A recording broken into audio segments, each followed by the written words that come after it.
Guys, welcome to HardReset.Info channel. Today I have OPPO Reno 8 Pro and I want to show you how to see available storage on this device. Our first step to do it is opening Calendar application. In it we can change view for a month to be easily to add and tap on day when we want to add it, maybe 28. There is plus icon and event. First step, you can add title of your event, what you need. Then we can add this event to your group on Gmail member calendars.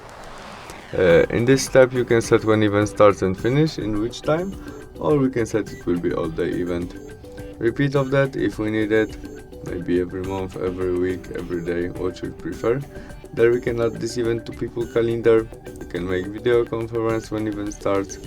There we can add location of that, notification maybe 1 hour before, 15 minutes before, what you prefer. We can change color of our notification about this event, and their description and attachment. After you set all you need, press save, and that's all, you have it in your calendar right now. Thanks for watching, see you soon, bye.